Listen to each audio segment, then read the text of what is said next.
I'm Marcia Saneholtz, and I was Senior Associate Athletic Director at Washington State University. I grew up in the 50s, graduated from college in 1964, so we had no interscholastic sports for girls, at least in my part of the country. When I came to Washington State in 1979, the women were being funded through some student fees, through an allocation from the men's athletic department, some minimal fundraising that we were able to do because we didn't have fundraising staff. Title IX was passed in '72 and the operating rules were published in '75, and OCR wasn't following through with any investigations. And so that's when a group of student athletes and coaches filed a lawsuit.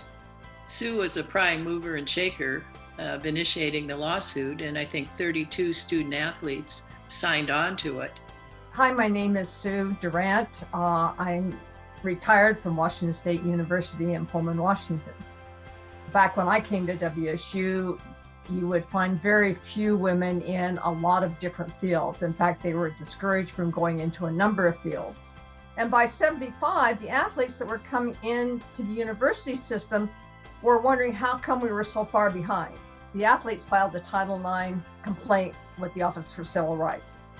Well, as coaches, we thought, well, we don't want to be going a different route. We joined our suit with our complaints with their complaints at that time.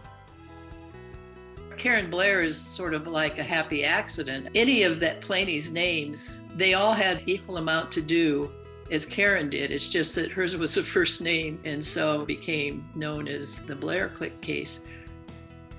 After the Blair decision came down, the state, I think they gave each of the state universities $150,000 for 2 years. They allowed tuition waivers that help support scholarships for women athletes. And then we also lobbied the legislature for facilities. I am blown away by the people that still are so committed to women's athletics and celebrating that. I am so happy that Title IX, we had a Title IX game. We had people come back from Washington State that literally sued the university, and we were celebrating them for their sacrifice and their commitment to pave a better way for people that came after them. We need to celebrate it. We need to teach our student athletes what it meant to do what those women did and how hard it's been of a road. And to any validation we get today is because of what the women have done in the past and what the ones behind the scenes are doing right now.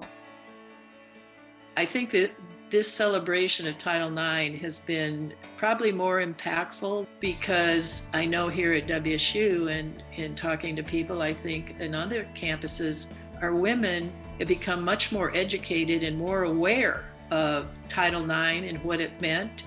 You know, a lot of things have changed in a lot of ways, and I just have to kind of smile. I think, keep going for it. There's just still a lot that needs to be done.